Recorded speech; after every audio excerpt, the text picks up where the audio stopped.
All right. Made it. Little late. Little late. But had to get an interview done for this Friday. That's what I do. Interviews take precedence over everything else in my life. And we started at 7 o'clock, got done just a little after 9. All of you will be hearing it on Friday. So this is the interview that I did. This will be for the last disappearance episode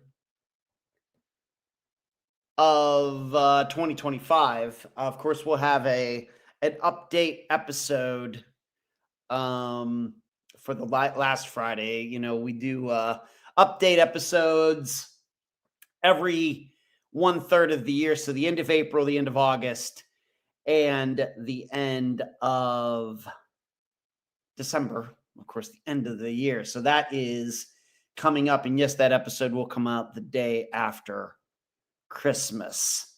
But I'm here. This is Unfound Live for December 15th of 2025.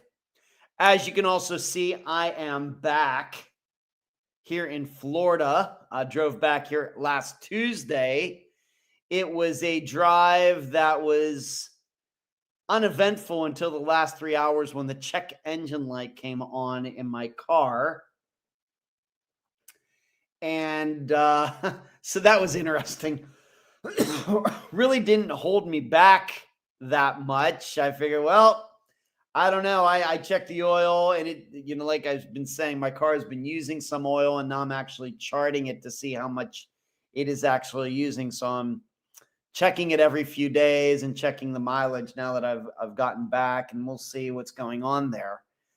But I don't know. And now the funny thing is that the engine light came on with like 3 hours to go. The engine light stayed on in the car into Wednesday, Thursday, Friday, and then Saturday it decided to turn off. For whatever reason, I have no idea. But really, it was a perfectly fine drive back. Went fairly quickly, as fast as 16 hours or whatever it was can go by. And now I am back here in Florida. Dad is up there in Pennsylvania, and I talked to him today. Seems like he was having a pretty good day. So for tonight, as you can see in the title for this live show, I want to talk about the disappearance of Billy Smolinski. And I think this disappearance, I don't know if the facts of it make it that unique, but being that some people got sued over this and won because of defamation and some things, it does make it a little unique, and I will comment on that when I get to it, analyzing the disappearance of Billy Smolinski, a disappearance that seems to be fairly well known, but not to the level of Brian Schaefer, Maura Murray, Jennifer Kesse, etc. Also, I want to talk about this TC. What I meant by that was true crime producer who disappeared. And then I also want to talk about this woman who was abducted by custodial abduction as a child, and now just recently discovered that she is the girl who went missing during that abduction. Seemingly didn't know who she was. So certainly going to get to those three topics, and I do have some other items that I hope I can get to tonight. In fact, I have a lot on the agenda. This Unfound Live agenda ended up being quite long for tonight. I'll see what I can do. And being that I started, about 5 to 6 minutes late because of this interview I was doing, I will go 5 or 6 minutes long tonight, just to even everything out. While you are watching tonight, what do I always say? Please do not forget to give this show a thumbs up. Make sure all of you do that before you are done watching tonight, whether on Facebook or on YouTube. You can share this video. Please subscribe to this channel. We are slowly. I think we're at 19,000 subscribers now. Let's see if we can get to 20,000 sometime within maybe the first 3 or 4 months of 2026. We'll see what we can do about that. You can support Unfound at patreon.com. You can support Unfound at paypal.me. While you are watching tonight, you can hit the super chat button and contribute there, or you can hit the join button below, become a very special supporter of the YouTube channel, and you will get some things that other people do not. So, like I said, drove back last Tuesday, spent 2.5 weeks up there with my dad. Went fast. We did a lot of, going around at night and looking at Christmas lights. I watched a lot of Jeopardy and Family Feud and Wheel of Fortune. I did a lot of crossword puzzles with my dad. Watched some basketball. We went to a basketball game, watched some basketball games, Pitt basketball, watched some football games, and it snowed. And the snow stayed for the entire time I was there. And then just within the last 36 hours, that area of Pennsylvania got hammered again, even more snow than when I was there. And I think it was like 10 degrees there or something. It was a little chilly here in Clearwater Beach. I think when I got up this morning, like 8, I think it was 51 degrees, but it certainly got up into the 60s today. So some other things, not like I said, drove back. What's going on here? There's going to be a Christmas party in this building tomorrow evening that I'm planning on going to, and we'll see who I run into there. Went to trivia last Wednesday, and we played well, but we missed the playoffs by 3 points, which is exasperating.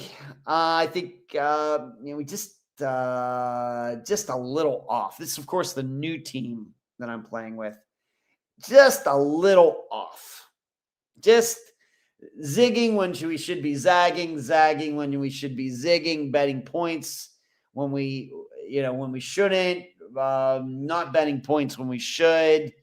It was a little bit of a comedy of errors for this season. But my understanding of this group, and I've joined this team, they've told me this is the best they've ever finished. So we can't argue with that. I as far as answering questions, certainly helped a little bit, but I think what I helped with was, reminding them to not take any zeros. And the fact is we did take a 0 1 week, and it cost us. Had we just not bet anything for the final question that week, we would have gotten those points and we would have easily been into the playoffs. That's the way it works. So, unfortunately, out of the playoffs, new season starts in January. Other items, speaking of Christmas lights, there is a place over here kind of halfway, not even more than halfway, between where I live and where my brother and his wife used to live, where a whole neighborhood has a Christmas display. And all these houses get involved, and they really do these very elaborate, very beautiful Christmas displays. And you can drive through this neighborhood, and they do it for charity. And I've contributed some cash to it. And if you can imagine, I went over there and went through that neighborhood. What was it, Friday or Saturday night? It took me an hour. It was so busy. Usually, probably if you just go through there and it's not busy or anything, probably can go through it in about 15 minutes or something. Maybe 10, 12 minutes, 15 minutes. Took me over an hour. Just car after car after car. Very, very popular Christmas display over there, and some pretty nice houses. I would say middle class neighborhood, but some of the houses are maybe a little upper scale. But and there is one whole like block where the one side of it is one of those displays that are very popular now, where it's the LED lights and it's all set to music, and you can turn in on your car radio and tune into the music, and the lights and the music are all synchronized. There's a whole block like that in this neighborhood. So that's pretty cool. So, a lot of things, people put out stuff like From A Christmas Story or The Grinch or Christmas Vacation. Things get pretty involved. These people take great pride in doing that, and I enjoy going over there. Even though I'm just by myself, I love the spectacle of it, the artistry of it. So that was pretty good. And then just a funny story. I know this is probably a story that I've not told before, but I have to tell it here because I posted it on my private Facebook page. Was it yesterday or the day before? I thought all of you might get a kick out of this. And really, I'd forgotten this was a story. I don't think I've thought about this story at Christmas time for several years, but for some reason, it popped back into my head within the last few days, and I just had to post it. So I'll tell all of you this story, and then we will get into the true crime part of the show tonight, because I have a lot to cover. In high school, so we're going back. This would have been my senior year. So this would have been the Christmas of 1988. And I was on student council. And so myself, my best friend even to this day, Doug, who I've mentioned many times on here. Some of you might remember he's the guy, he and his son and my dad and I went to a fishing trip back in 2019. Doug and I went to an Iron Maiden concert together. I saw Doug and his brothers, who are also my best friends. They're all my best friends. Saw them all together when I was up in Pennsylvania, these past few weeks. But he and I were in student council, and the thing that we used to do at Christmas time is student council members, officers, would dress up Santa and his elves, and we would go to the elementary schools.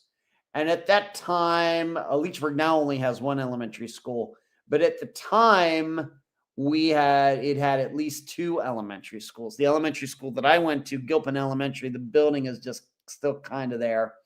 Then Leechburg Elementary, and then there was West Leechburg Elementary School. And we would dress up. Somebody would be Santa. There would be a couple elves, and we'd go walk the halls and say hi to the kids and everything else. And Doug was the guy who was dressed up as Santa. My buddy Doug was dressed up as Santa, and I was dressed up as an elf. And a girl who I knew very well. Our parents were very good friends. In fact, we used to spend New Year's together back in the 80s. Her name was Janine. She and I, she was a junior when Doug and I were seniors. She and I were elves, and Doug was Santa. And so we get to school that morning, and I don't know if I was already dressed up as an elf. I don't remember. But eventually I did, it was early in the morning. We're going to go out. I forget what order we did it or whatever, but we were going to go to all three, getting out of class, loved it. And going to each of the elementaries and everything. So what I don't remember, I don't know if I had to go out and get something or my mother did, or there was already something that somebody brought to school that I could wear. But I was wearing like these green, if you can imagine, I'm an elf. Just keep that in mind. I'm wearing these green tights with some sort of red shoes or something. And then I have red shorts over the green tights. And then I was wearing, I don't know, some sort of Christmas sweater or something, and red and green sweater or something. And then, of course, I had like a Santa hat on or whatever, just to, like I said, to look like an elf. And I'm thinking that Janine was dressed up the similar, but Doug was dressed up as Santa. And I don't know where they got the Santa costume from. And he remembers this story, but I don't know where he got the Santa costume from. But we were in the lobby of the high school getting ready to go out. And keep in mind, I'm a senior, I'm 18.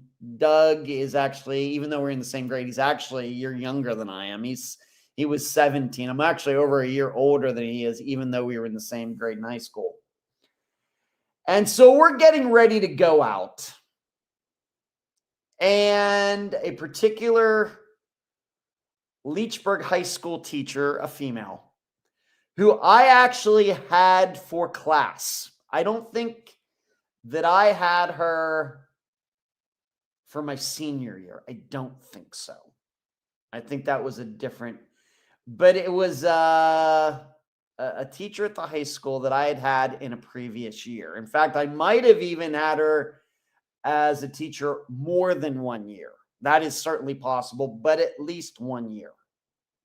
But I don't think it was my senior year in which this happened. I will never forget. And like I said, I had forgotten it, but you know what I mean. She comes walking into the lobby while we are standing there ready to go on. I'm in my elf costume. Janine's in her elf costume. And Doug is dressed up as Santa. And this teacher stopped in her tracks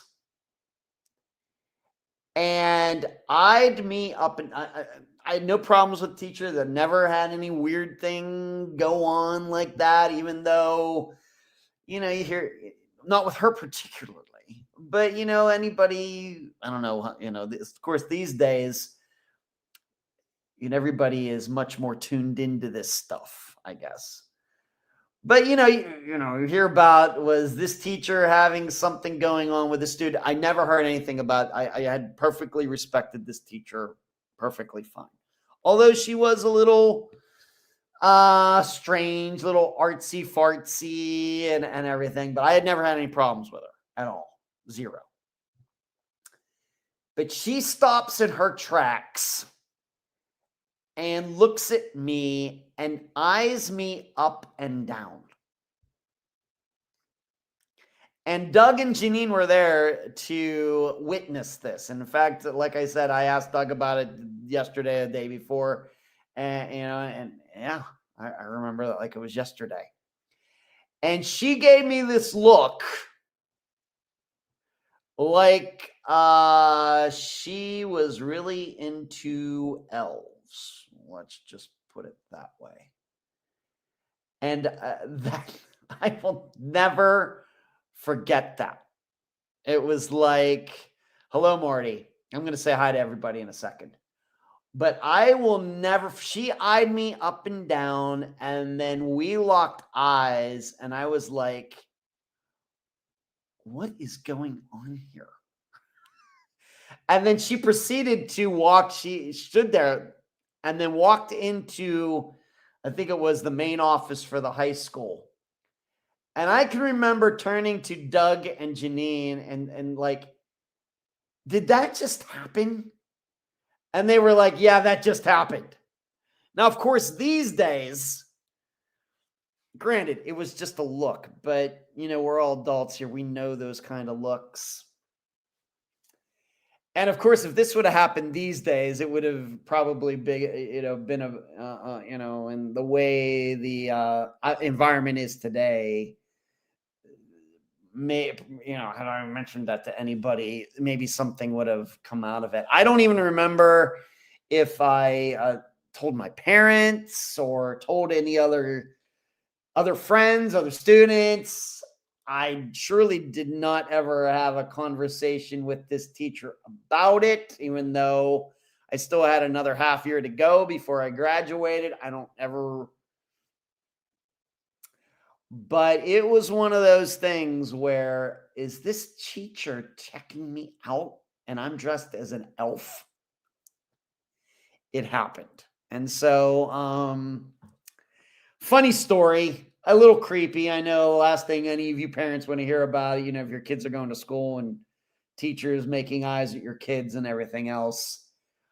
But the truth is, I was 18, and of course there's still those things, but it was kind of funny, and it was a little outrageous and everything put together. Because like I said, I had this teacher for at least an entire year at some point in my high school career. And it was like, it was nothing like that.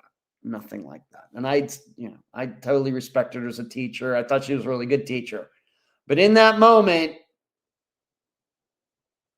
had we been somewhere else in a bar or a club or something like that, I don't know what would have gone on. So that's my Christmas story. I don't know. It's not exactly R-rated, but I guess it's PG-13. So that's my PG-13 Christmas story for this year. Let's see who's in here tonight, and then we will get into the true crime part of tonight. Hello, Pookley. What's going on? Good to see you. Charlie, how are you? Good to see you. The Cake, what's going on, Mary? Good to see you. Fishing, hey, late chiming in. Well, I was late by about 5-6 minutes tonight fishing, so don't feel bad. Amy, good to see you. DD, yeah, D, how are you? DD and D right there together. And then Marty makes an appearance. Marty, you've been missed in the think tank there, man. And I could say that for D as well. Where you been? We've missed you in the think tanks the last several weeks. Looking forward to your attendance in the near future. So let's get into now the true crime part of for the next hour and a half or however long it's going to be. First off, I want to say that I finally did the date. And by the way, I do realize that my Steelers are playing tonight, and it was 0-0, I think, when I came to the camera and the microphone tonight. They are playing in Pittsburgh. That's fine. I'll get over it. But the database video, I finally did it, and finally made it public. I did put a link to it in the discussion group, and I did put a link to it on the Facebook page. I am going to set up something for the website as well. I already did a video, what was it, a month ago or even more than that, where I went over the explanations for each category of this database, or as it is titled, the Unfound Podcast Reference Guide. Disappearance Reference Guide, I think. I'm still calling it database, but I did that explanation, what the different terms, what the different categories mean. Well, now, finally, the database is working. Everything works. And if you want to go in and fiddle around with it, you can now do that. But I would watch the video first It's about a half hour long just to understand, how it works. So we got the definitions of everything. And now you see me on the screen. I go through just some examples of how it works. And I'm getting a kick out of it. I think it's going to be very helpful. I know it's not everybody's cup of tea, maybe a little too geeky for some people, and that's fine. But if you're interested in disappearances and you're specifically interested in Unfound's disappearances, you can go in there and start clicking on things and really narrow down your searches and see which disappearances are alike, which disappearances are very, very different. You can break them down by many, many different criteria. So that video is up, and the link is in the discussion group, and it's on the Facebook page if anybody wants to go in there and start doing it. It's just a much more precise, more sophisticated, more helpful, dare I say, way than maybe some of you have gone to Xmas at different times. And I'm going to look up all disappearances between the ages of, somebody between the ages of 25 and 50 who disappeared from Florida between these years. I'm guessing many of you have done that at least once, gone to Xmas and started clicking around. This is like that, but I think you can learn a lot more about disappearances than what you can do on Xmas, even though I understand Xmas has its place as well. But we're looking for different things. At least I'll be looking for different things in clicking things off and really, really getting into this eventually, just to really have not had a lot of time. Of course, being up, seeing my dad, I continue to get work done when I see my dad. I'm just not as efficient.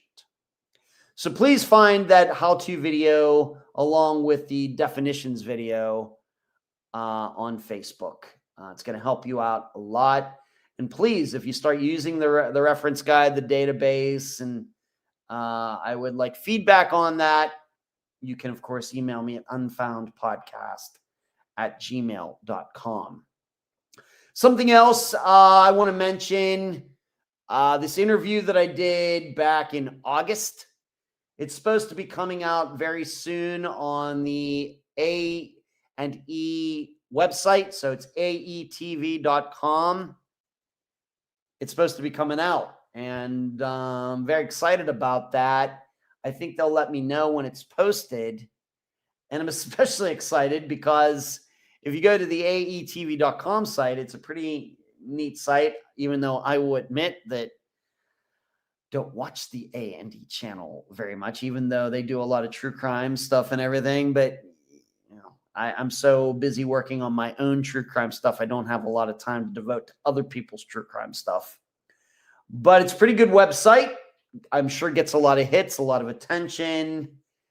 And I'll be very interested to see how this all comes out. And when it does, I will surely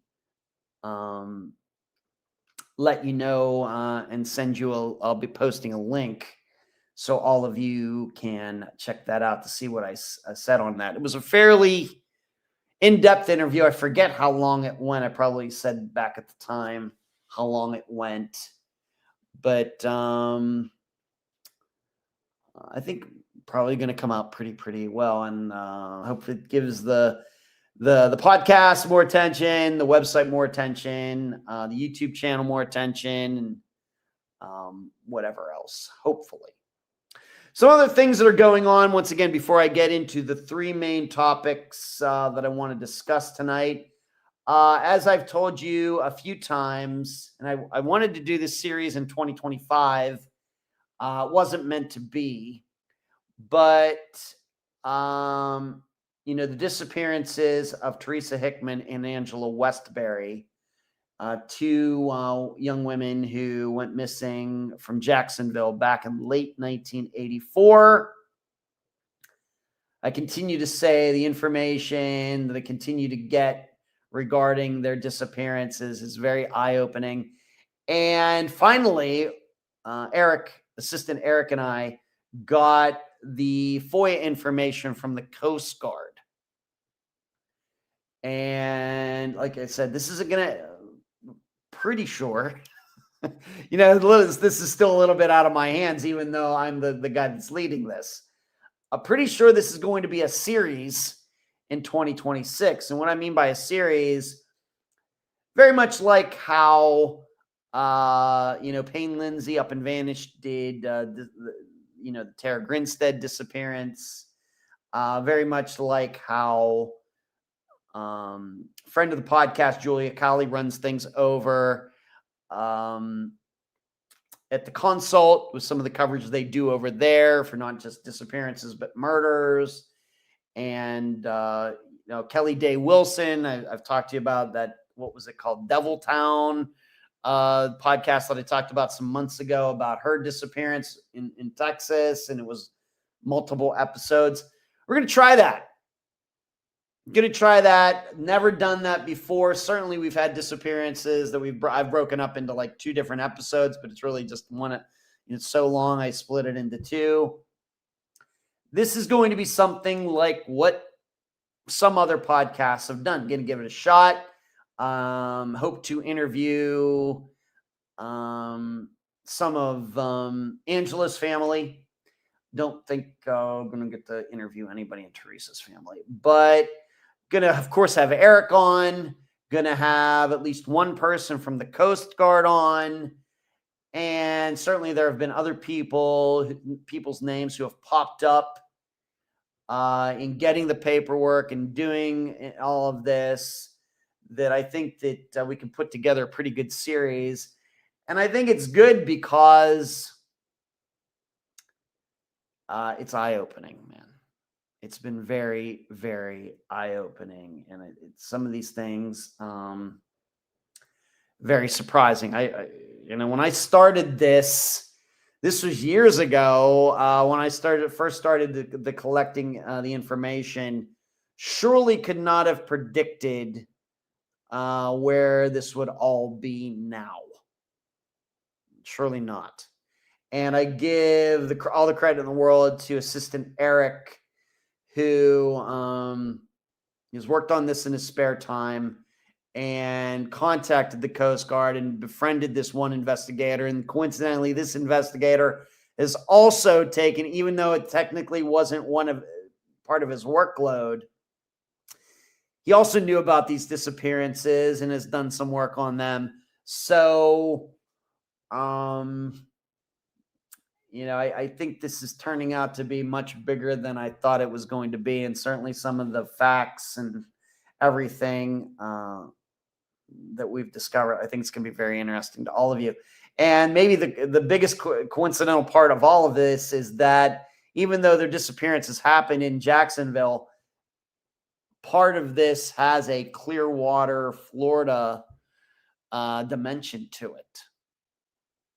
And in fact, one of the people I think deeply involved in this disappearance is actually right over here in the Clearwater area. So little did I know. But so the work on that, finally, we were kind of held up for a while. The wheels of justice spin slowly. And we're finally making some headway, and I'm hoping we can put that all together for 2026 for all of you. See, Marty, I definitely miss you all at the think tank. I wish I could stay longer tonight, but I just wanted to drop in and show support. Hopefully I will be back in the think tank soon. Hopefully. Marty is just too cool for school these days. Just too cool for the podcast, for the think tank, for the live show. Marty got a lot of things going on, and I'm very happy for him. Rockford, did you bust out the elf costume at your high school reunion, just in case? No, and that teacher wasn't there anyway, Rockford. And really, I've only, maybe you've noticed this, Rockford, because I kind of have an idea of how old you are. Class reunions not as big as they used to be. With social media and everything. My class has only ever had one reunion, if you could even call it that. And that was way back in 1999. I remember it like it was yesterday. And, it's hard to believe that at that time I was only 10 years out of high school. Now I am 36 years out of high school. It's crazy. It's just so crazy. But I remember that reunion. There weren't a lot of people there, but we really don't do high school reunions. Maybe some of you who are Gen Xers, graduated late 80s, early 90s, maybe it's kind of the same thing where there's just not that big an interest anymore, mainly because you can just keep in contact with people over the computer now. Something else that I feel like I need to discuss, even though it's not in the top title list for tonight. Coincidentally, while I was, when I came back here, was it Saturday? A couple days ago. I was flipping by, and was it on the A&E channel or the ID channel? Coincidentally, disappeared. They had a disappeared marathon going on. And I just happened to flip onto it, and it was the disappearance of Jason Landry. What are the odds? And I think that I've watched it.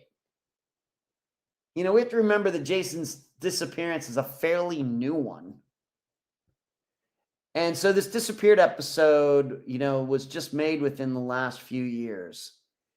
And I know that I've seen it before, but I watched it again anyway. And I'm here to tell you, that guy, oh my goodness.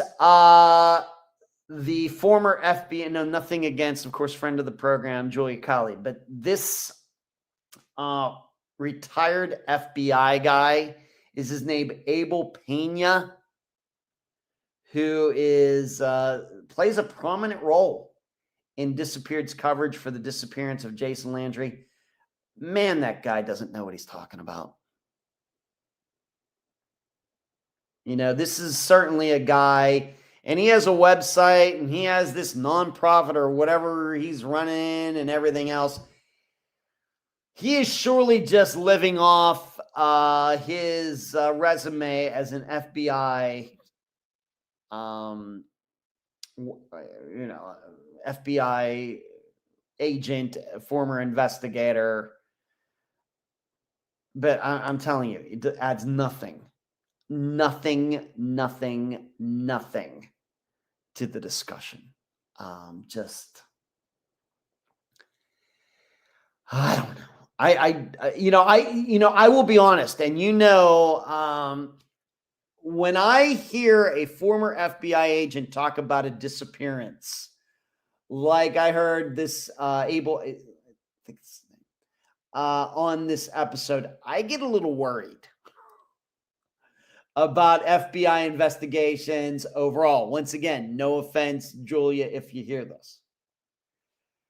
But wow, he was just buying every hook, line, and sinker. He was just latching on to any hook, line, and sinker that any stray person in the Luling area of Texas was willing to tell him. That he got picked up. We're hearing from multiple sources that there was a fight and that Jason got picked up and everything else. No proof of any of this. And I guess you have to investigate it, I guess. But to just go on camera like that and just talk about it as if it was the most sensible stuff in the world really was disconcerting. Now, to remind you,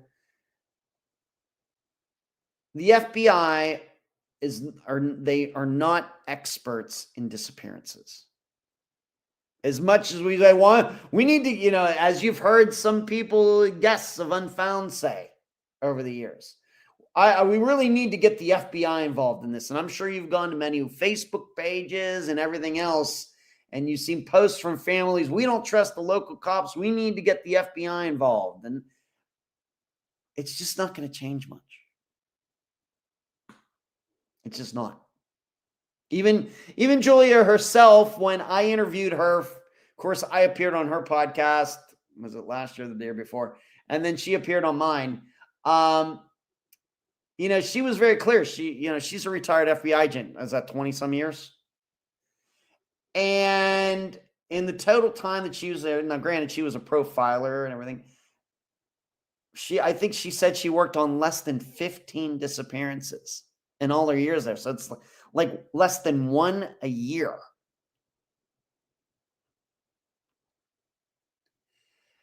And I don't even know which ones those were. I don't know if any of them got solved. Maybe she has told me. I just don't remember. So when I look at this guy, I think he's just living off the idea, well, the FBI is experts on disappearance. Everybody thinks that, so I can just come rolling in here, and throw my weight around as a former FBI agent, and everybody just has to believe me. And when you look up, his credentials, of course, he has no missing persons credentials at all. Why? Because hardly anybody at the FBI has any missing persons credentials. I think he was involved in terrorism or drug trafficking. None of that is going to teach you anything about these cases that are featured and Unfound. Nothing. And, I think that episode was done in maybe 2022. So here we are 3 years later. Of course, Jason is still missing, very sadly. But it was disgusting what this guy was saying. And I really don't know, now 3 years later, whether Jason's family is buying into what this guy was selling or is he still involved? I have no idea. But it was bad. It was just really, really, really playing up the foul play angle of this. And did he get run off the road? Was Jason even driving the car? Oh my goodness. So maybe you'll catch that. Like I said, I thought I saw the disappeared episode for Jason Landry before, but I don't remember feeling about it back then if I saw it the way I'm thinking about it now. So if you run across it, let me know. Let me know what you think. I don't think anybody should be listening to this Abel Pena guy regarding any disappearance out there at all. Zero. Even though he has some place where we're seasoned and, I'm not going to name the name the company or agency or whatever he's running, seasoned investigators and everything else. You just start to find out more and more. A lot of this stuff is just crap. This is going back to the Karina Slusser disappearance. And there was a group that, got involved in her disappearance, trying to figure out what happened to her. And they don't even do disappearances anymore. And Karina Slusser's disappearance isn't even that old. But they went in and they were allegedly doing all these things. And it's obviously none of them knew anything about what they were doing.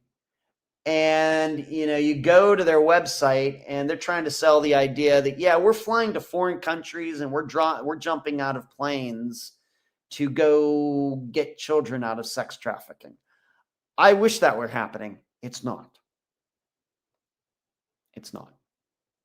There are no people in this world jumping out of planes with parachutes, jumping into, camps where kids are being, I know there was that movie out a few years ago and everything else. That is not going on. You know how I know? Because you don't hear any parents or anybody talking about it. You hear these people who allegedly did it talking about it. They never use any names. Whose planes are these? Where are you getting this money? Who are these kids? Who are these families? Somehow these families, and they're doing all this, somehow all these families manage to keep their mouths shut. It seems unlikely. And it's disgusting. We talking. What about jurisdiction for these other countries? How are they flying into that airspace and doing all of this? No explanation. They just have pictures of people jumping out of planes and everything. So I'm not saying Abel Pena was on this episode was saying that or anything, but these people are really, really good at marketing, but really, really bad at finding people. Let's put it that way. I think this is something that these people do once they get retired and they use their, their credentials. Hey, I can help you out. And they may not even charge anybody, but I would tell anybody out there to stay away from these people. Stay away from all of them. I don't care what their resumes say at all. Unless they can give you specific examples with specific names about kids or adults that they found and they rescued and everything else. If they can't do that, do not have anything to do with them. This is no different than hiring a plumber. If the plumber has a 1 star out of 5 on Yelp or Google or whatever else, don't hire him. Don't hire him or her. If the plumber doesn't come with recommendations from your neighbors or something, don't hire that person. It's the same way with this. This is the way you have to be, because there are so many people who are talking out their butts about this stuff. They love the attention. The human ego is just cannot let these people tell the truth and stuff. So once again, if you see that episode for Jason Landry, let me know. All right, let's talk about Billy Smolinski. I'm guessing some of you know this disappearance. Maybe at the very least, you know the name. Maybe this is kind of like on the same level as like Brandon Swanson and some others, kind of not in that well known tier. But if you say the name, people are like, oh yeah, I've heard of that guy. This is that kind of disappearance. My perception. I should state that I've not made any attempt to contact Billy's family. To my knowledge, nobody else affiliated with Unfound has done that.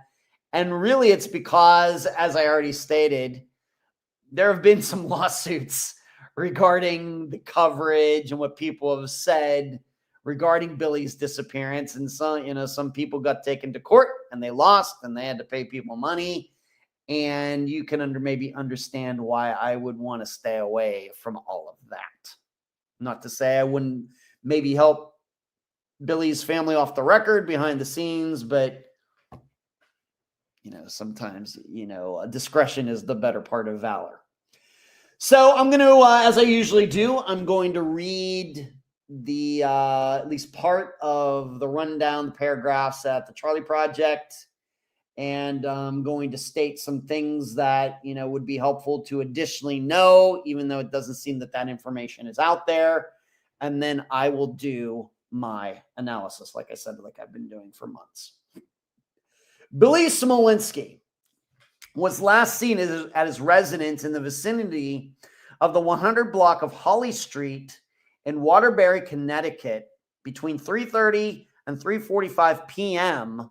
on August 24th of 2004. So this disappearance, 21 and a half years old. He went to a neighbor's residence and asked her to take care of his German Shepherd dog because he was leaving for 3 days to go see about a car. I guess he was going somewhere to check out a car that he was going to buy or something. He said he was going to be gone for 3 days. I'll come back to that. I'm just reading what it says. He was supposed to give his keys to her so she could go inside and feed the animal, but he never did. So I guess he kept the dog at his house. It's not like he brought the dog over to the neighbors. The dog was there. He asked her to look out for the dog. He said he was going to come back and give her the keys. Never did. Never seen again. I'm guessing the German Shepherd lived. I don't know. He has never been heard from again. All of his personal belongings, including his white late 1970s or early 1980s Ford pickup truck, were left behind. His wallet and keys were inside the truck. I did not take the time to find out what exactly the address is. It just says the 100 block of Holly Street. I didn't look that up. So I don't know, are these houses next to each other? Are they 100 feet away from each other? So would the neighbor have been in a position to see Billy leave or somebody come pick him up or anything? I don't know. So Smolinski had no history of drug use and no police record. And he drank only on a social basis at the time he vanished. He held several jobs at the time of his disappearance. He worked for Midland Heating and Air Conditioning as a full-timer and as an apprentice technician, had a part-time job driving a tow truck with durable towing, and mowed lawns and plowed driveways for side income. Very busy guy. He was considered a dependable worker and had just been offered extra hours at one of his jobs after being laid off at another job. Smolinski deposited most of his last paycheck in the bank prior to his disappearance. His bank accounts have never been accessed since he went missing. I guess there's money still in them. Or with them, I don't know now. At the time of his disappearance, he was prepping his house to be painted. His parents sold the house after he went missing. Smolinski's social security number has not been used. A man called Chad Hansen told investigators Smolinski had been murdered. And Chad said he knew where the body was. He claimed a man named Sean Karpiak had beaten Smolinski to death, and Hansen helped him bury the remains, which were wrapped in a carpet. Karpiak died of a heroin overdose in 2005. Hansen's tips resulted in authorities searching locations in Seymour, Connecticut in 2008, in the Naugatuck State Forest in 2010, and Oxford, Connecticut in 2011, so like 7 years later, looking for Smolinski's body.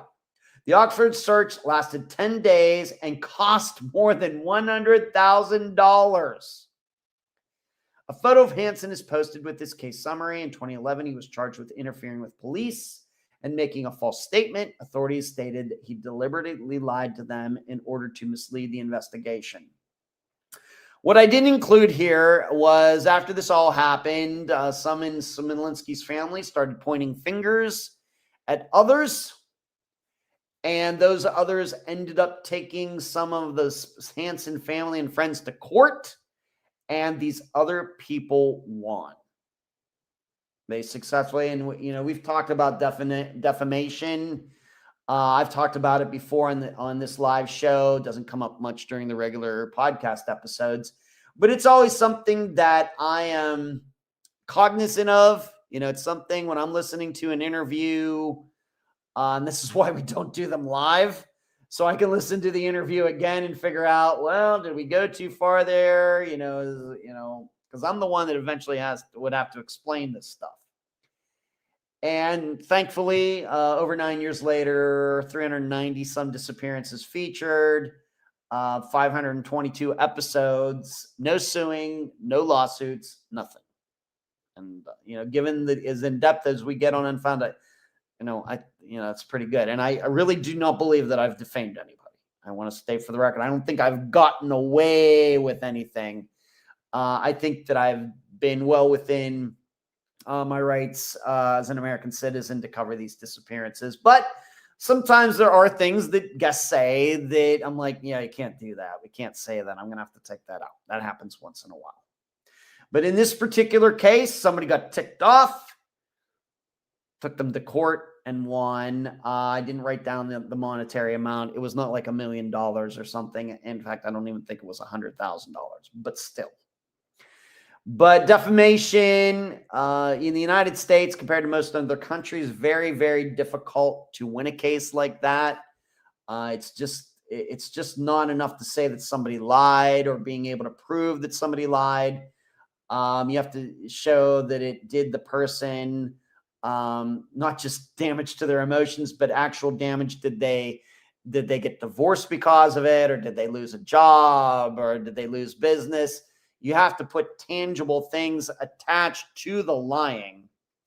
And then on top of that, you have to show that the plaintiff, who is the person who was allegedly lied about, has to show that the person who did the defamation did it knowing that they were lying.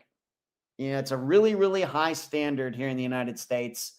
Of course, each state has a little variation on that compared to other countries, and mainly because we have freedom of speech in the United States. And although you can say a lot in many other countries, they don't understand the freedom. They don't think about the idea of freedom of speech the way we do here in the United States. So, for example, Canada kind of seems like the United States, but when it comes to free speech and everything, not the same, not even close. And in fact, talk about England, even though a lot of the, American law came from England and Magna Carta and all that stuff, our laws regarding speech, very different compared to them.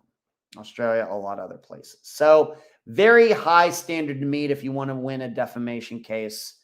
And it seems that's what happened here. Very, very rare. You should understand that defamation cases being won in the United States, very rare. Even though when we think about the National Enquirer, if that's even still a thing, and all these tabloid rags and everything, for all the stories that they've published over the years that were outrageous, it's amazing.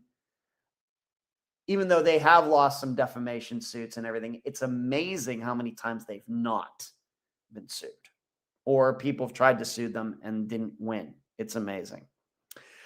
Joe 6X, hey, and any panic email? Funny, it's on my agenda. I don't know whether I'm going to get to it tonight, Joe. But yes, I did get a letter from Steve while I was in Pennsylvania. It was waiting for me when I got back here. It's here, I think, over on the other desk, but I'm not sure I'm going to get to it. But to answer your message, I have. Really, it's only one page, not that in-depth or revealing or anything like that, but yes. So, Billy Smolinski. So here's my perception. This is a disappearance that got blown way out of proportion due to the police not understanding disappearances. In fact, I would go as far to say, because the police didn't understand what they were looking at, this then caused Billy's family to think something, really, really, really bad happened. Of course, disappearance is bad, but foul play, murder, cover up, all that stuff. And then it led them to get into a situation where they talked themselves right into court. That is my overall perception of this disappearance. And in fact, I'm inclined to believe that this happens a lot. That because police go in and they start looking at things and they start saying things and they don't know what they're talking about, but families and friends don't know that the police don't know what they're talking about. This then caused friends and families to start thinking all these crazy thoughts about murder and conspiracies and trafficking and everything. And before it, they're all wrapped up in a tight ball and they're all stressed out and they wonder why things aren't getting solved. And they start saying names and throwing all these names around and everything else. And like in this particular case, somebody got taken to court and lost a lot of money because of it. This is what happens when police don't know what they're doing. We've talked a lot about over the years that I have. I don't know how much everybody else talks about that. But we talk a lot about I've talked a lot about the collateral damage that happens when police don't know what they're doing with disappearances. Billy Smolinski's disappearance is an example of a different kind of collateral damage with people getting in trouble with defamation. We could talk about disappearances that should have been solved at the time that they occurred. We could talk about disappearances where cars are involved and the police say they did everything they could. And then, of course, some of these YouTube divers go and find the car right away. There are all these things that we point out, mistakes the police make that cost time, cost money. This is another example of that. So moving on. So what would be helpful information to know that doesn't seem to exist, at least publicly, for Billy's disappearance? Well, I would start with phone info. Nothing out there about his phone. It's 2004. This is certainly before the smartphone era. Remember, the iPhone came out in 2007. But still, did they check his phone records? Did he have a cell phone? Even if it was one of those old Nokias, did they do anything regarding any of that at all? We know that his keys and his wallet were left behind. If he did have a phone, now I had a cell phone in 2004. I'd just gotten I had one back in the 90s, but for modern era, I got my first one in 2003. So it's at least possible that he had his phone. Is it missing? Did he have one? Worked for a tow company. You'd think maybe he did have a phone. We don't know. Also, had he ever asked this neighbor to watch the German Shepherd before?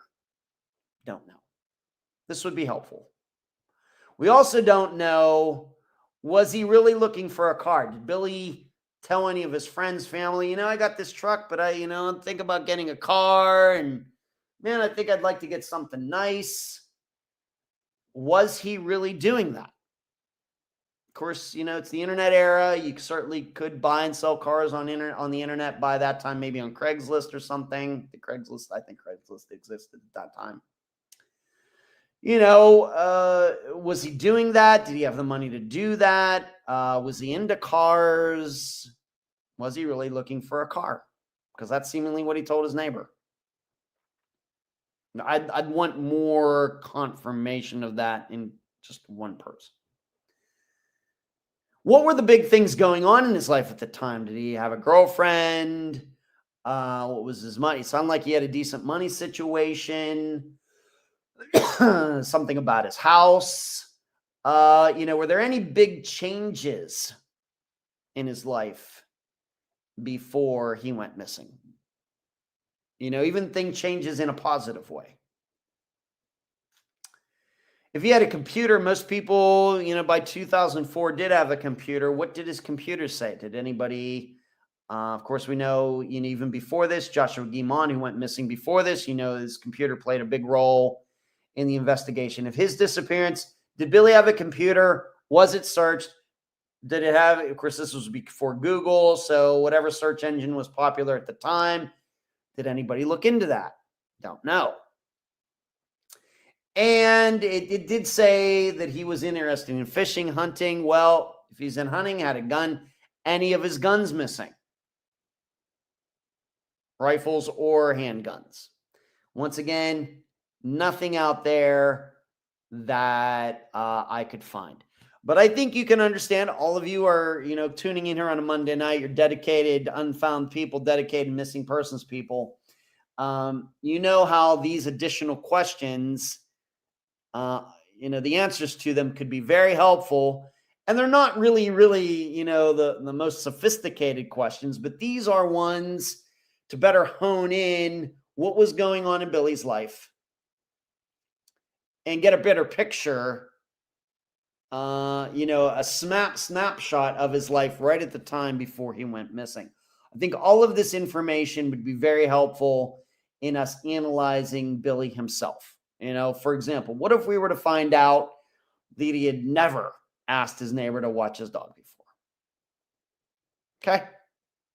What if we were to find out that he did have a phone and the phone was never found?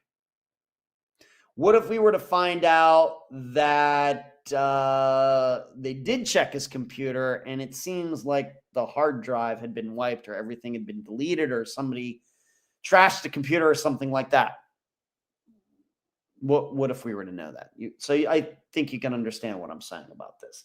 We just don't have that information, and surely if his disappearance were to be featured on Unfound, those would be prominent questions I would be asking whoever the guest was going to be. So my analysis, so that's the stuff to me that's missing. So here is my analysis for this disappearance. And remember, this got to the point where they're looking at several people and they're going searches places for years, and somebody's saying, oh yeah, this guy murdered him and that guy murdered him, and words going back and forth, people going to court, money being lost. A lot of drama after Billy went missing. you know where I'm probably going to start with this. If people are talking about being murderers, they aren't murderers. If people are talking about taking part in the burial of a body when they don't have to say it, there's nothing against them. You know, they're not painted into a corner by police. If they're saying stuff like this, I'm not saying I would bet my life on it, but I would bet, you know, 4 figures of money that they're probably not telling the truth. I even have in my notes, if people are, you know, talking about being murderers, they aren't murderers. This is no different than a guy who claims he's getting a lot of women action. Any guys that are talking about it aren't. That's what I think I've learned after 55 years on this planet. My analysis also is that 3 days to buy a car. Now, I'm not saying that's impossible. I mean, if he had a particular, if he wasn't just going to be buying a Ford Taurus, but he was looking, he'd saved up and he was looking for a particular Corvette of a particular year with a particular color and everything. And I know what that's like. I like going to the car auctions and, of course, Powerball tonight. And I have ideas in my head and a few vehicles I like to buy if I hit Powerball. Did he have to travel somewhere to go look at this car? Was it in another state? People do that.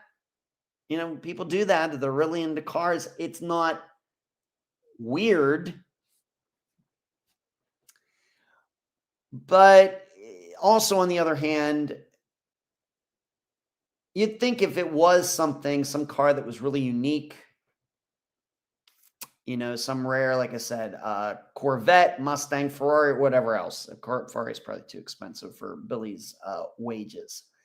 But if it was a collector item Corvette or Mustang or, an old Dodge or something like 57 Chevy, and there's not that many out there. And he thought, well, I'm going to have to, I'm here in Connecticut and that car's in Oklahoma and I'm going to have to go down there and get it and bring it back.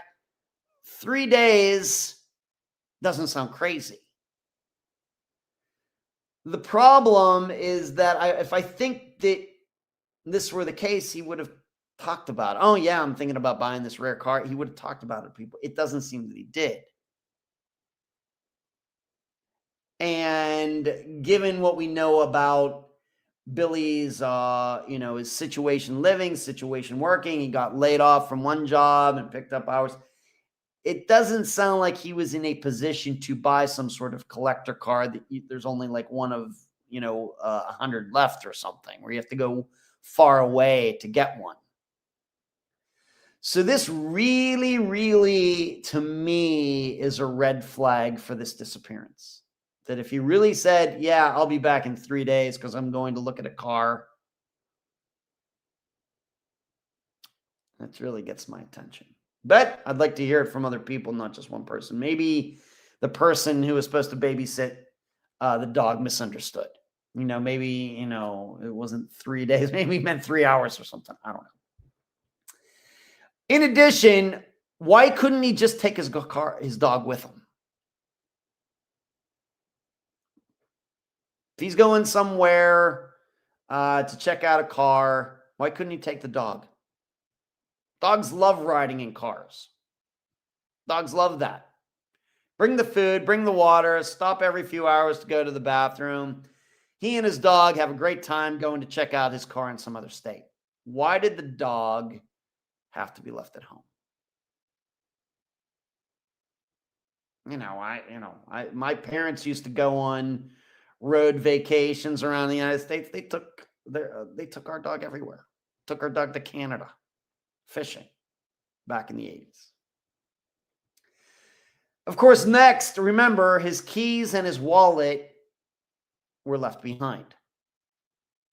Now, I will tell you, I think that people who buy into this idea, Jojo says, Steelers are up 21-3 in the third. Thank you for up. I'm not even keeping track of it, Jojo. You are very considerate. in letting me know. Thank you so much. I really appreciate it. Thank you. Very thoughtful. And happy to see the Steelers are up. Thank you. As we know, anytime somebody goes missing and the keys and the wallet and the purse and the phone and those types of things, the ID are left behind, we know it's usually a bad sign. Now, I think the counter argument to that, at least for the way I understand and looking at Billy's disappearance over the last 24 hours, is that I guess some people are thinking, yeah, he really was going to look at a car. And yes, he was intending to do it. But after he went over to the neighbors, when he went back to his house, something happened there before he could leave. I guess that could have happened. I guess there are no facts to rule that out. But it seems unlikely. I'm not saying it's impossible. It's just, as you know, you don't need to do this podcast and be behind this microphone to know this, that when the keys and wallets are left behind, most of the time it's not foul play. Now, granted, it's different if it's a man said type of disappearance where it's a married couple and the woman's missing and her purse, her keys, everything are at home. The guy's like, I don't know where she went. That's distinctly different from when a man or woman is living by himself or herself. They go missing. Somebody goes over to the house. There's no signs of violence. The car is there. The keys, the wallet, the purse, and everything is in there. And once again, no signs of violence or anything like that. Totally a different type of disappearance than the man said. But I think for people who want to believe that this was foul play, that the argument is, yeah, he went back, he was preparing to leave, and somebody jumped him and abducted him. And of course, on top of that, these people are saying, well, his truck was there. And right, he's going to check out a car. He's going to be gone for 3 days, but his truck was still there. Was he renting a car? Was he going with somebody else? Well, if he went with somebody else, he would still need to take his wallet, right? It's hard to understand. Very, very hard to understand. I guess overall, so my analysis of the disappearance of Billy Smolinski, and I think it even says, even on the Charlie Project, the police still think this was foul play. Certainly, I'm open to the idea. If you're going to tell me that Billy Smolinski was tied up in drug trafficking or something like that, then okay. I guess, and there's proof of that. It's pretty clear to me that Billy Smolinski just walked off. This is like an Ian Rogers, being that's a recent disappearance. I think I don't know why. I don't know where he went. I don't know how, maybe he's even still alive today. I don't know. But it's pretty clear this was just a walk-off. And granted, I know the police have to look at all the angles, but surely that this was not prominent in their mind, and I guess isn't now. This has caused a lot of problems for a lot of people. Surely. The wallet and the keys should have been a huge sign that this was not foul play. And then on top of that, you have this person coming forward who seemingly has no reason to come forward saying, oh yeah, I took part in a burial. I did this, and no proof of any of it. You should have told them right away. These are just crazy people, maybe trying to get other people in trouble.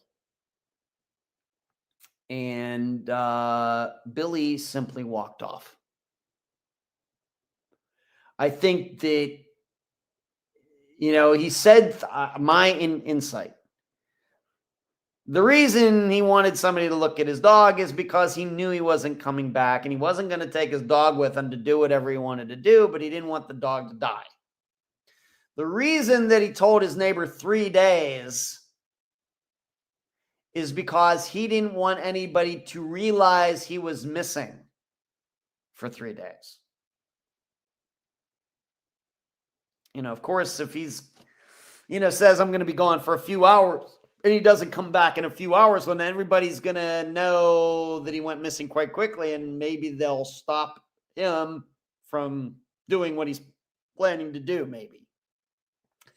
Whereas by telling, people, the neighbor 3 days, he's giving himself a head start. That is what's going on there. And I think, I don't know how many times this happens, but I think this is something.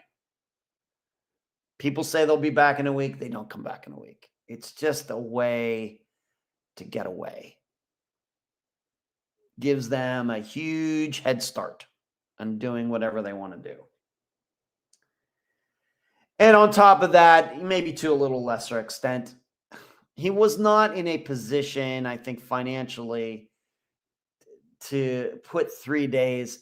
If he were interested in a car, surely was not in a financial position to take 3 days to look at a car.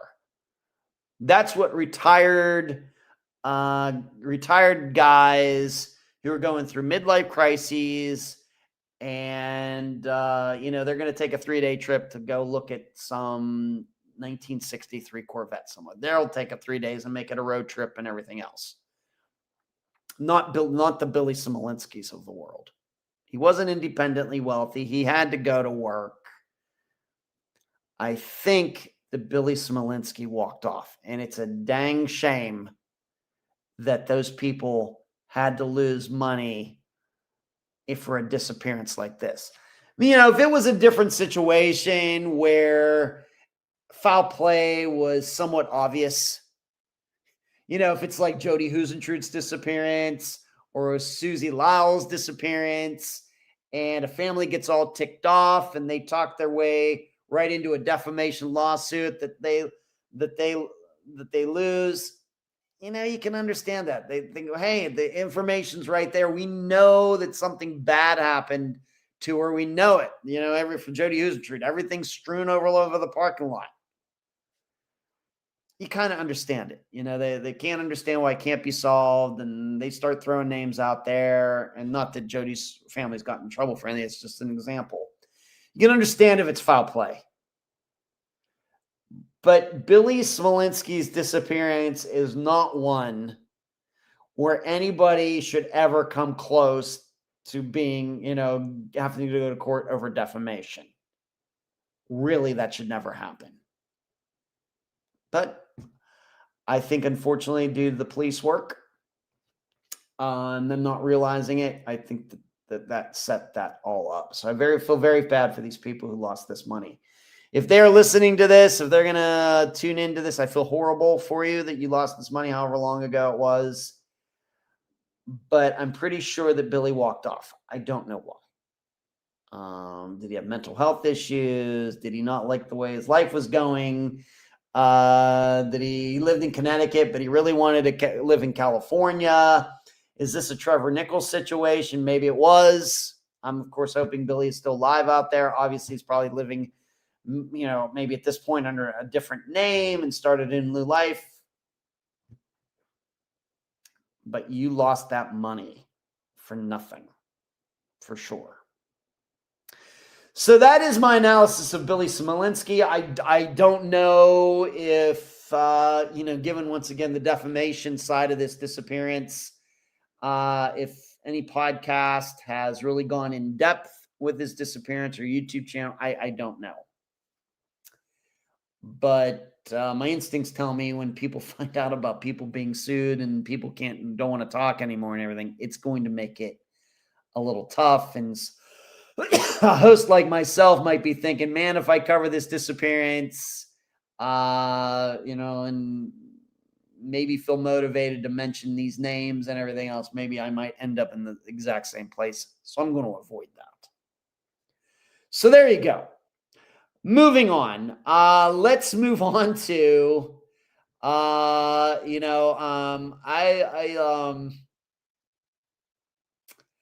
I love a good story where some some TV producer type is on the run for ripping people off. I should tell you, in reading and covering this story next, that and by the way, I will try to have a short comment about the murder of Rob Reiner and his wife before we are done. Didn't want to put it in the title simply because that's sensational and it strikes me as being an opportunist and everything. So that's not what I do. But I do want to mention it for a couple minutes simply because I had that. Some of you remember, I had that happen in my life last year. True Crime Garage covered Smolinski back in 2022. All right, Rockford, thank you for letting me know. Do you remember what conclusions they came to? I'd be interested to know. So we have a true TV true crime producer who was on the run from the law. A 73-year-old woman accused of posing as a wealthy heiress and stealing $30 million from banks in California and hundreds of thousands of dollars from former employees is believed to be on the run in the Middle East, while her victims, including a former FBI agent here in the United States, are speaking out. There's an FBI agent thing again. In a news release, I don't, but I'll get back to you. Yeah, thank you, Rockford. I'd be interested to know. In a news release, investigators with the FBI said that Mary Carol McDonald, a Michigan native, posed as an heir to the McDonnell aircraft family and claimed to have a secret trust fund worth $80 million that would eventually be able to access. And we should all, if you don't know this, the McDonnell Douglas Corporation got bought out by Boeing like 30 years ago. So if anybody knew that, they should have, they should do their homework and thinking, well, what are the odds that there's some heiress who has this after Boeing bought? Maybe that makes it more likely, but it would certainly make me think that, wait a minute, but maybe just because I know so much about aviation, planes and jets and crash and everything, that I would know that. Maybe most people don't know that. Rockford, I know, so I like true crime, but they come to all possible conclusions. All right, silent running. Okay. I might have listened to one or two True Crime Garage episodes 10 years ago or something. Surely not since. Beginning in approximately July 2017 and continuing to May of 2018, McDonnell was alleged to have knowingly and with the intent to defraud, devised and participated in a scheme to obtain money, funds, assets, and property owned by Bank BANC of California. Investigators said that she was able to obtain $14.7 million from the bank. The 73-year-old used similar tactics to steal an estimated $15 million from additional financial institutions. Man, who is working at these banks these days? Joshua Kaufman, one of her former employees at the now defunct Bellum Entertainment LLC, a Burbank-based reality TV company that purchased shows like I Married a Murderer and It Takes a Killer, is among her victims. She gave the appearance that she was a very independently wealthy woman and was always impeccably dressed and always had the air that she knew what she was doing and was better than you, Kaufman told KTLA. Well, she was certainly smarter than you. The former producer and writer at Bellum Entertainment said that the banks that McDonnell allegedly defrauded aren't the only ones out millions. There's a whole network of people who worked for this woman that are owed millions of dollars. We are also the ones suffering. The company came under intense scrutiny by the California Labor Commission during her tenure as CEO for alleged non-payment of wages to dozens of its former workers.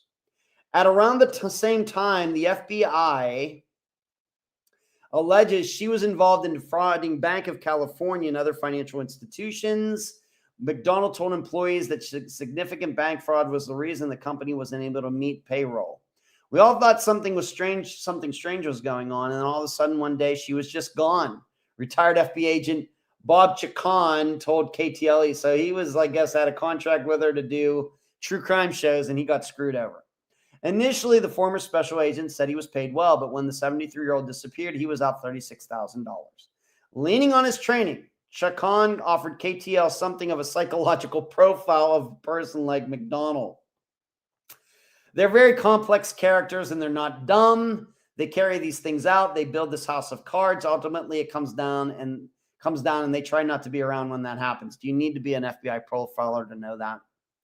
Even family members weren't immune to the alleged fraud. Peter McDonald, her nephew, also worked at Bellum Entertainment, is reputedly owed $1,000 from his aunt. Did he not know what she was doing? Federal investigators believe that McDonald initially fled to London before making her way to Dubai, both locations in which the FBI has a presence. According to Chacon, the recent attention on the case may be an effort to reach people in those locations who know her and might be able to flush her out. And so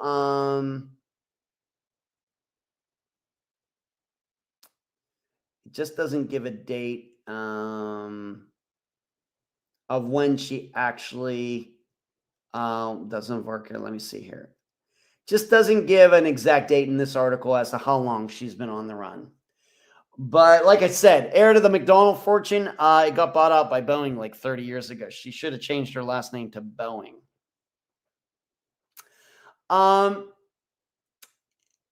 What strikes me about this is that the entertainment industry is full of these people. Full of them. And people who fall for them are fools, F-O-O-L-S. People who are definitely not who they say they are. And they drive Jaguars, but live in squalor. It's just, as most of you know, I did some independent filmmaking for a while. Really got involved in entertainment in 1999 by being the office manager for the Cine Vegas Film Festival. It doesn't exist anymore. Starting in 1999, and I got into some independent filmmaking, made a couple movies they're not good, and was in entertainment in Vegas up to about 2009, something like that. And surely the shadiest people I have ever met in my life were during those years.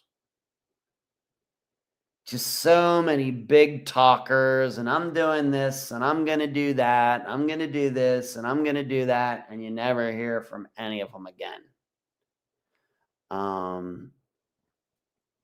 And, a lot of people get screwed over. A lot of people, people trying to raise money for movies, and they sucker people, and they take off with,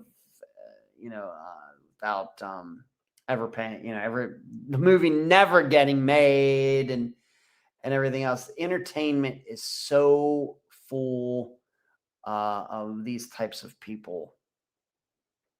And I think it always will be because, you can't get away with that in a lot of different professions because the environment is just different. Whereas when it's entertainment, it's expected that people are going to be a little flighty, a little weird, a little of this, a little of that, a little shady. I mean, if you've seen, I know it's movies, but like Get Shorty and, always, some people see as making movies and doing these things as get rich quick schemes. And certainly you can make a lot of money if you hit it just right and everything. You can get away with a lot of things in entertainment that you can't get away with in basically any other kind of business industry or anything like that. And it even this is the reason, for example, that, in entertainment, if we think about all the sexual harassment stories that have come out, Harvey Weinstein and everything else, the reason that these people, mostly men, get away with this for so long is because it's the entertainment industry. Whereas if he had been doing that in corporate finance or, the aviation industry or things like that, would never have gone that far. but in entertainment, it's just that way. And even I can say that, having worked in it for so many years, that the things that you can say to people are surely things that you could never say and do with other people in any other kind of industry. Surely. So when I read this, I'm like, yep, that sounds about right. A woman pretending to be some wealthy heiress and everything and running off with other people's money makes all the sense in the world. But I had to talk about it because it was true crime related, because this company had done some things with some true crime shows that maybe the scene, like Gregory House. Gregory House is a good example. Although I don't know if he actually ripped anybody off, but yes, show business people are just flighty. Now, when you start talking about the actual people, like the executive producers, the people that have to wear suits and ties every day. But when you get into the creative side of it, you get to the producers who are actually on the movie sets and hiring directors and coming up with a script. Everybody from that down, it's anything goes. It's absolutely anything goes. And truthfully, I think that's why a lot of people are drawn to entertainment. Even people who have not one artistic cell in their body. But because they understand that, man, that sounds like fun. Yeah, that's why they get into it. Because it is so wild and weird and everything. And I experienced it for like 10 years. It's wild and weird. And sometimes I miss it, to be honest. So there you go. One more thing on that. Dubai, that's where she ended up. Bad choice. Expensive place. Even if you're sitting on $15 million in cash or whatever else, if you're trying to lay low, and it sounds to me like maybe this woman would have a problem living modestly.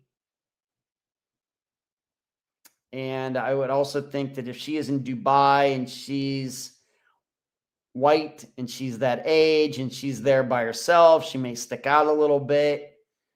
So if they've been looking for her, if she really did go missing back, maybe she went missing just recently. Like I said, that article didn't say it. But if she's listening to this, if you're in Dubai, lady, you're going to get caught. You're much better off going to a country where older white people who are single can better maybe blend in.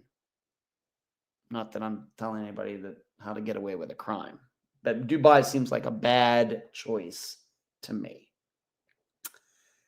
So moving on, I want to talk about this child that was found years later, and I have some things to... No, you know what? I want to talk about, just because I do want to talk about it. Rob Reiner, wife murdered yesterday. Stabbed to death, allegedly throats slit. And it was done by their own son. So most of you probably already know this. It's ghastly. You don't even like to think about it. I know a lot of people on one side of the political aisle had a lot of problems with him, even though they love his movies because he was political and he'd go on shows and talk politics. And of course, the people who agree with those politics thought, he was doing the right thing. I'm saying all of that.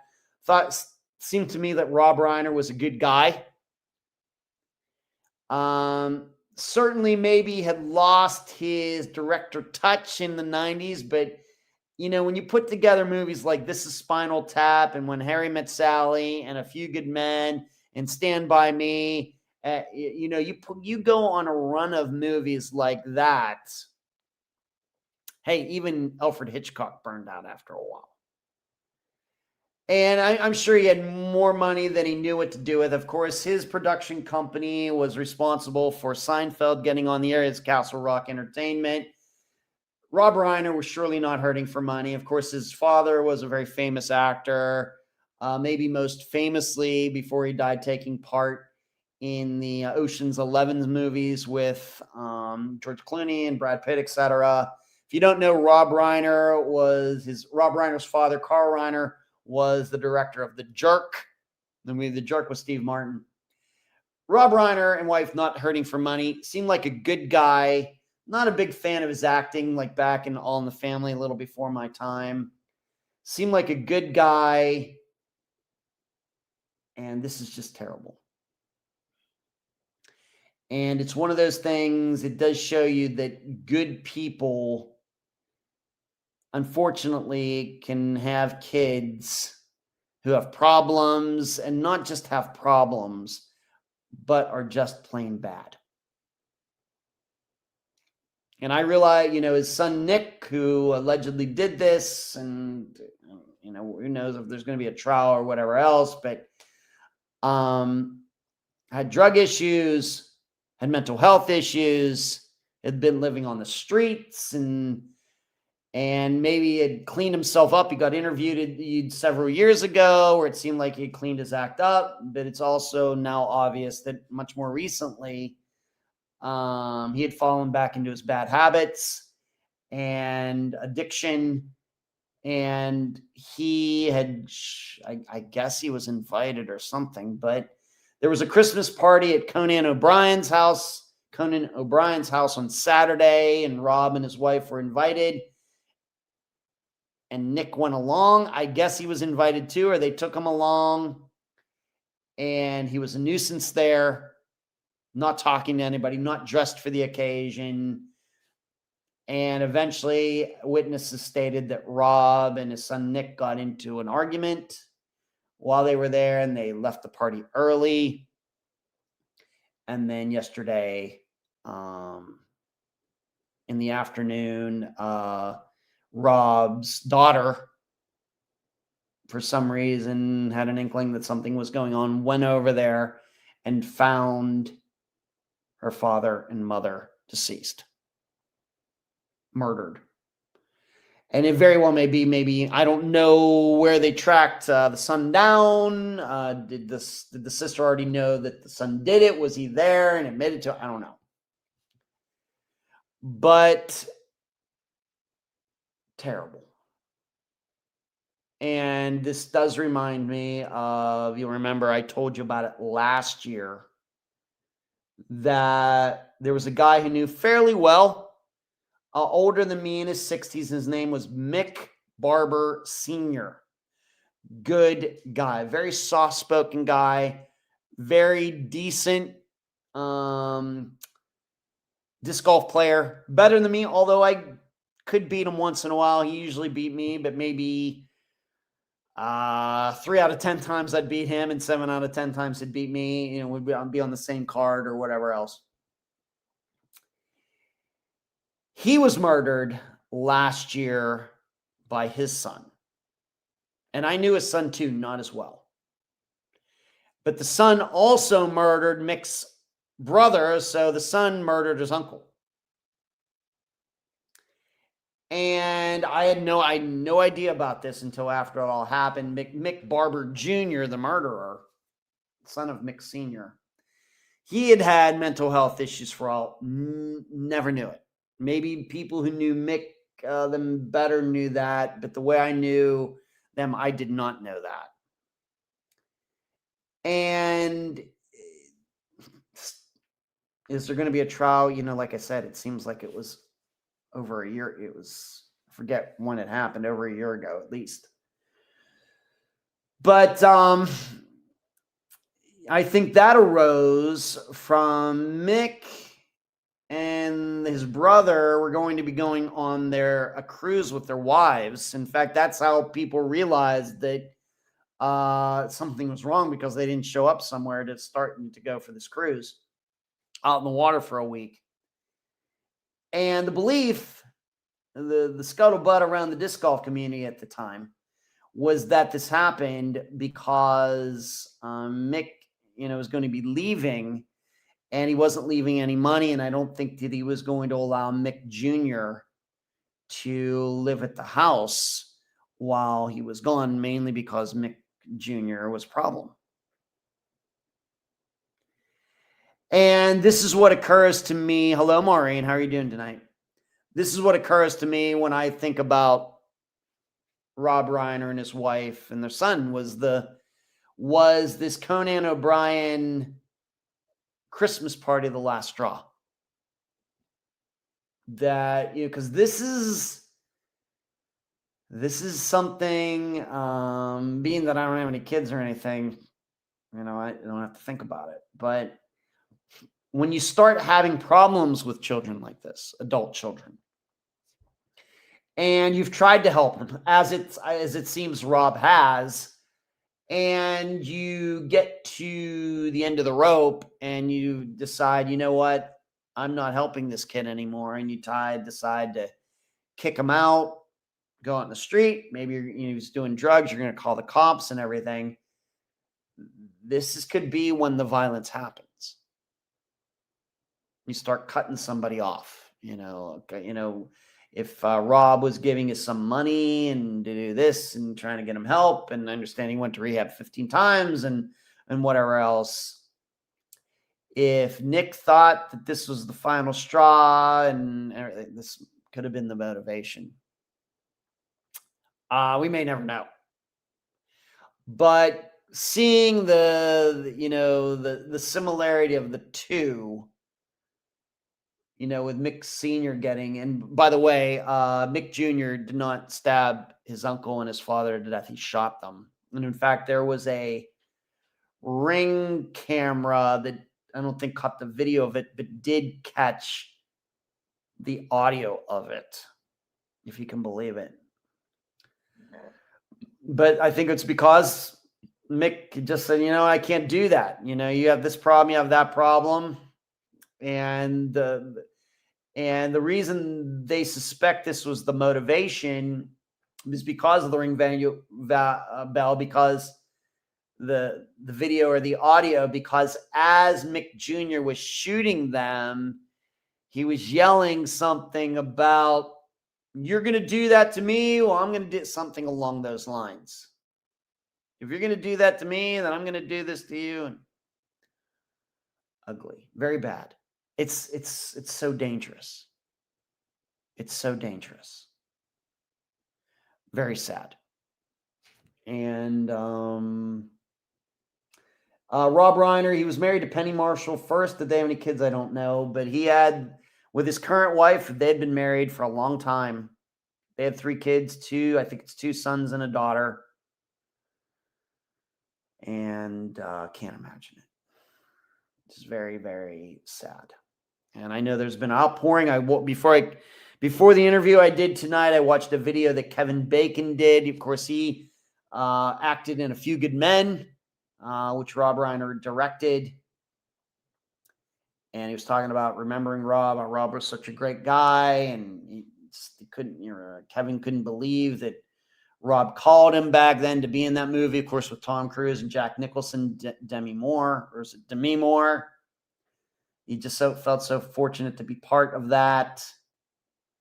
A lot of outpouring, obviously thought very highly, and very sad. But I think that all of us, especially you with kids out there, and maybe you have some adult children that, made questionable choices and everything else,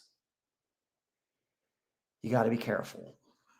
You just can't think because he's my son, she's my daughter, even though we maybe had a couple tussles in the past due to their addiction or due to their mental health issues, that you just never know when it go that one step further.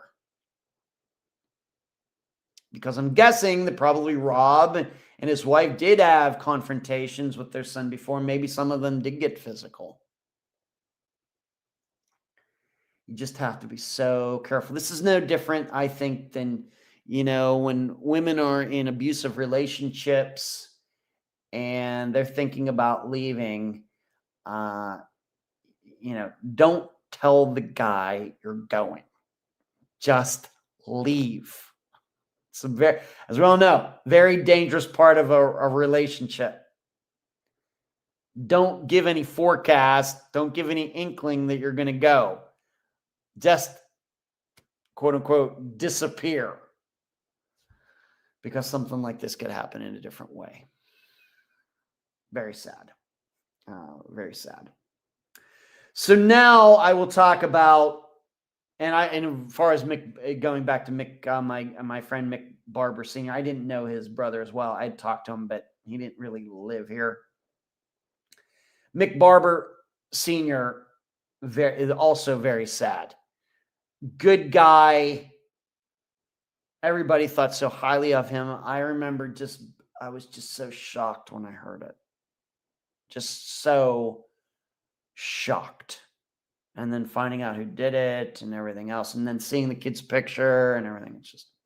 And I knew him. I knew Mick Barber Jr. kind of too. I'd played disc golf with him a few times, but I hadn't talked to him in a while. But I'd see Mick Sr. all the time. Just very, very sad. Bad. And that was just one of 3 deaths in 2024 of disc golf people, of guys who I knew very well. Mick Barber, of course, murdered. This guy, Tim, who was in the Disc Golf Hall of Fame that I knew from Sarasota. He had, he got some sort of disease. I don't think it was cancer, but he died in the hospital. He never was the picture of health, but he died of something. In fact, he even, if you can believe it, he was on Facebook. Even I'd see him at disc golf tournaments. And he even put a post on his page about, man, I can't breathe. I think this is it. That's what he wrote. That was his last post on Facebook. I think he was in the hospital. He was having troubles breathing. And it was something along the lines, I think this is it. I think he knew he was dying. That was his last post. And then there was another guy, Lonnie Kitchen. Lonnie, but it was a guy who I knew well, just around my age, maybe a few years older. He died of pancreatic cancer last year. 3 guys I knew pretty well, disc golfers, died last year. It was a bad year for that. So moving on, now I can talk about it. Child found years later, Rockford. We just had one of these in my town a couple weeks ago. It was an adult son who gunned down his parents in their driveway, and his father was a prominent radiologist. Right, I saw that story, Rockford. Thank you. Yes. I saw that story, Rockford. Yes, from out of your part of California. In fact, being that I know where you live, yeah, I was thinking of you. The Simi Valley area. Yeah, right. Okay. Yes. Bad. The Jefferson County Sheriff's Office helped reunite a family and closed a more than 40-year-old missing person and custodial kidnapping investigation Monday. I think this is last Monday.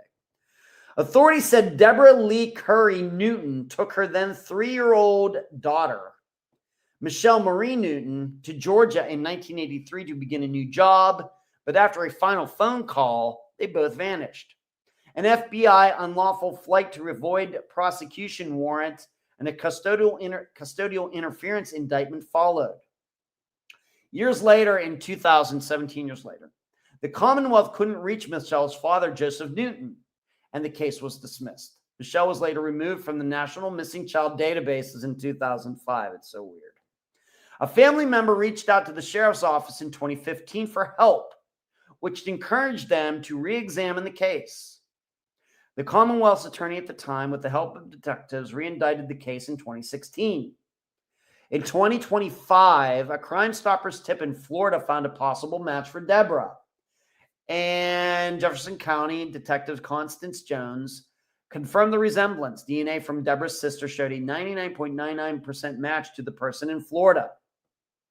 Authorities said a family member came to Kentucky and posted the bond, and Deborah voluntarily appeared in Louisville court.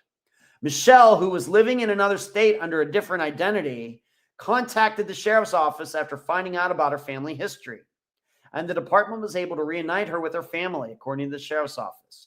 She told Jefferson County she had not realized she was a victim until she saw everything she missed. This is the kind of case you see once in a law enforcement career, Colonel Steve Healy said. Detectives refused to let the trail go cold. Their work and the courage of a Crime Stoppers tipster brought a daughter home to her family after 4 decades. Deborah faces a custodial interference charge. So what it sounds like to me for this is that the mother took the daughter, but they didn't live together. I guess the mother did not end up raising the daughter. Maybe she gave her up for adoption somewhere else. She went on with her life. The daughter went on with her life. That's what it sounds like here. For some reason. Maybe I'm wrong about that. But of course, this is a disappearance that gets solved. These things happen. Although, I think that we've only covered one disappearance that could even be close to this. And I don't think it's even that close. That, of course, is Chance and Dub Wackerhagen. Remember, father and son. Truck was found later. The father's girlfriend was found murdered. Is that ringing a bell? That was a disappearance that Heather Grotman brought us from 5 years ago, maybe now 6 years ago. Could be that the father ran off with the son. Kind of doubt it, though. It very well could be that the murder was part of a larger murder spree. I'm certainly open to that idea. But other than that, certainly we've had some children who might have run off and started new lives. Maybe Leon Hosberg or Jennifer Perry, maybe. But really, we haven't had any where it's pretty obvious that a parent took a child. Maybe, even with the name is escaping me now, out there in Plant City with the young woman with the 6-month-old child. Certainly I'm inclined to believe that was foul play there, that she got tricked into something. I'm going to be forced to look that up now.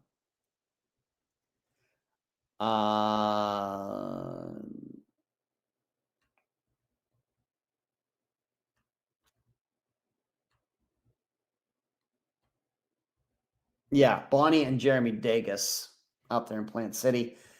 Certainly a mother and her son going missing together, but she surely did not run off with her son. So don't have any like that in the Unfound database, at least not yet.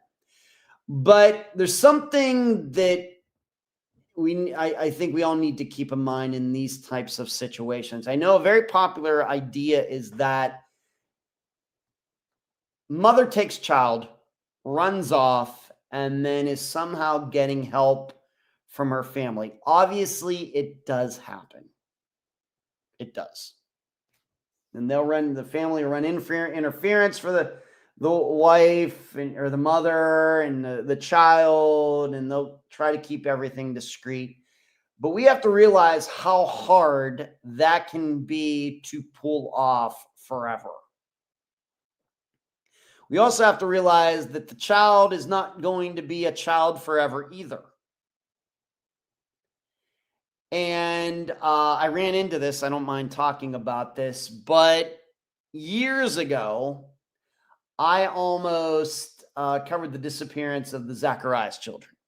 The woman who ran off with her children, and the husband, the father, his name is Louis Zacharias, has been searching all these years. Well, Louis grew to not like me very much for whatever reason and said all sorts of things about me years ago. And I just kind of forgot about it until I read this story. But if you get into that situation, if you are a husband or a mother or father who's had their children stolen away from your spouse or whoever, easiest thing you can do is go to let's just say the woman runs off with the kids. Go to your wife's parents' place and hang out. Eventually, or track the parents around or get a private investigator. Private investigators can do that pretty well. Do that if you want to try to track down your kids. But this is also why I think that extended family, the in-laws getting involved in something like this, pretty rare. Just too hard to keep together. Everybody has to mind their P's and Q's. And if you're going to get together for Christmas, and I mean, what are you going to do? Really? It's just too hard to pull off. And I think that's what got me in trouble with Mr. Zacharias, because that's eventually what I told him, because he was so intent on believing that his wife's family assisted in this and everything else. And I was like, well, if you thought that, why didn't you just go to their house wherever they lived and hang out and do this, just stake them out forever? He didn't like that very much. Still not sure what happened in those disappearances, but he surely does not like me. So, but it's a good story. I'm glad that she was found. I'm glad I know it's been years and years, 40 some years later, but justice delayed is better than justice denied. But I thought you might find that interesting. It's a happy ending to that story. And that's the other thing. Of course, with the internet and ancestry.com and everything, it does make it easier for these kids who grow up and are like, man, my background sure seems vague. Maybe I need to start looking into this. This can make some of these disappearances, these custodial interference disappearances get solved easier. D says better late than never. It's certainly true, D. And Jill, good to see you. Better late than never for you as well. This Friday, we're going to Alabama. I don't think we've been to Alabama. We've certainly covered some disappearances in Alabama, but it's been a while. We're going to Florala. I think that is a combination of Florida and Alabama into one word, Florala, Florala, Alabama, for the disappearance of Brandy Couch. I just interviewed two of her best friends before the show tonight. That's why it was late starting, and that's why I'm going over on the time a little bit tonight. She went missing on August 27th of 2024, and her friends Amanda and Jeremy are the guests. Brandy, drug addict, unfortunately. Had children, but she was living with her father and her stepmother, although they all did not get along very well. The story is that she got into an argument with them one morning as she was getting her kids ready for school. And Brandy ran off, taking both of her dogs with her, leaving her kids. She was later seen on video at a local rest area. Not on a highway, though. It's kind of a weird situation, like a rest area. Not a park or anything, an actual rest area. But not on a major highway like an interstate. And she was seen on video there. Somebody there had interactions with her. It's definitely Brandy. It's like 2 miles away. Seemingly, she walked to this place with her dogs and then walked away, never to be seen again. But the dogs did find their way back to her father's house somehow. So that is the disappearance. Once again, you can look it up. Brandy Crouch, Crouch. She went missing from Florala, Alabama, Florala, August 27th of 2024. The other thing about her disappearance is seemingly nobody even let anybody know that she was missing for 2 weeks, which of course made the investigation, has made it very, very difficult. So there you go. That's all I have for tonight. Did it. Billy Smolinski, true crime producer, disappeared, child found, talked about Rob Reiner. We had a great night. I got to tell you a funny Christmas story. And so that is that. Thank you so much for making time tonight. I'm going to take for granted the Steelers won, or maybe the game's almost over at this point. Everybody stay safe out there, staying warm out there. Keep your heads on swivels. Do not become victims. Do not let your Christmas presents be stolen. Charlie, say hi to your sons for me. That's all I got. Thanks for watching. Good night. Thanks for being patient, even though I was a little late tonight, even though I did let you know at the first comment. And we'll do this all again next Monday night. See ya.